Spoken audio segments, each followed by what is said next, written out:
हाँ तो प्यारे बच्चों, आप लोग कैसे हैं। आशा करता हूं कि आप लोग कुशल मंगल होंगे।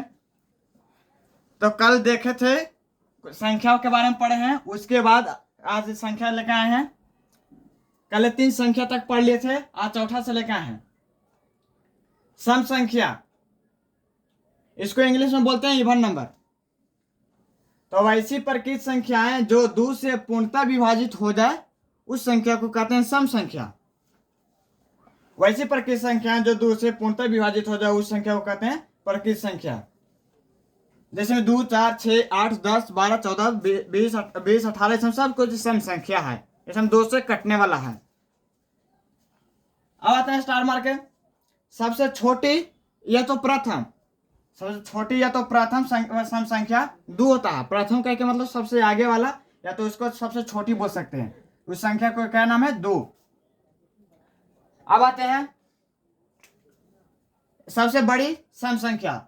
सबसे बड़ी सम संख्या को ज्ञात नहीं कर सकते हैं, वो अनंत तक जायत रहेगा, उसका कोई ज्ञात नहीं है, या तो उसको अनंत बोल सकते हैं। वो होता है सबसे बड़ी सम संख्या। 5वां नंबर में आता है विषम संख्या। इसको इंग्लिश में बोलते हैं ओड नंबर।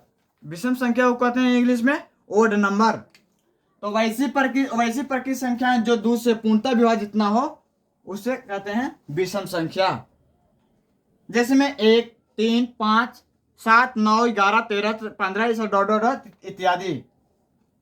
सबसे छोटी या तो प्रथम, सबसे छोटी या तो प्रथम विषम संख्या 1 होता है। सबसे छोटी या तो प्रथम विषम संख्या 1 होता है। या प्रथम कहकर मतलब आगे वाला, छोटी कहकर मतलब इस सभी में से सबसे छोटा होता है 1। आता है परिमेय संख्या। इसमें भी है सबसे बड़ी विषम संख्या को ज्ञात नहीं कर सकते, इसको भी अनंत चला जाएगा। परिमेय संख्या 6ठा नंबर में आता है परिमेय संख्या। इसको इंग्लिश में बोलते हैं रेशनल नंबर। Rational number. तो वैसी सभी संख्याएं जो p बटा q के रूप में हो, अर्थात भिन्न बटा के। p बटा q के है कि मतलब भिन्न, अंश और हर p बटा q के रूप में हो या p बटा q के रूप में लिखा जाए, उसे उस संख्या को व्यक्त किया जाए जहां q बराबर does not equal to 0 तथा p और q दोनों पूर्णांक संख्या हो। p और q दोनों पूर्णांक संख्या हो, उसे परिमेय संख्या कहते हैं। p बटा q कह के मतलब भिन्न के रूप में होता है, अंश और हर। जैसे में देखो 2/3 भिन्न के रूप में है, उस पर कहते हैं अंश, नीचे वाला को कहते हैं हर। 2/3 परिमेय संख्या है। 6 व्यक्त होल है p बटा q के रूप में। इसको व्यक्त करेंगे कैसे? कुछ न तो नीचे 1 है, कुछ न तो नीचे 1 मान सकते हैं, इसको p बटा q के रूप में व्यक्त कर दिए। -2/5 ये भी परिमेय संख्या। √4 ये भी परिमेय संख्या। 0, 22/7 इत्यादि, ये सभी ये परिमेय संख्या है। जिस संख्या का वर्गमूल पूरा पूरा निकल जाए उस संख्या को कहते हैं परिमेय संख्या। देखो 4 के वर्गमूल निकाल सकते हैं। 4 के वर्गमूल 2, √16, √64, √25 इसमें वर्गमूल निकलता है, वो सभी हो जाएगा परिमेय संख्या है। शून्य एक परिमेय संख्या होते हुए भी, शून्य एक पूर्ण संख्या होते हुए भी परिमेय संख्या है। शून्य पूर्ण संख्या लेकिन ही परिमेय संख्या भी होगा। परिमेय संख्या का दशमलव प्रसार शांत होता है। शांत या तो आवर्त बोल सकते हैं। परिमेय संख्या का दशमलव प्रसार शांत या तो आवर्त। प्रत्येक पूर्ण संख्या एक परिमेय संख्या होती है। प्रत्येक पूर्ण संख्या एक परिमेय संख्या होती है। पूर्ण संख्या क्या मतलब 0 से होता है। 0, 1, 1, 2, 3 डॉट इत्यादि, इस सभी पूर्ण संख्या, लेकिन इसमें इसको परिमेय संख्या भी बोल सकते हैं। इसका उदाहरण इसमें भी मिलता है, परिमेय संख्या और पूर्ण संख्या। इन 9th क्लास में सब पूछने वाला। प्रत्येक पूर्णांक संख्या का मतलब ऋणात्मक धनात्मक वाला संख्या को पूर्णांक संख्या कहते हैं। तो प्रत्येक पूर्णांक संख्या एक परिमेय संख्या होती है।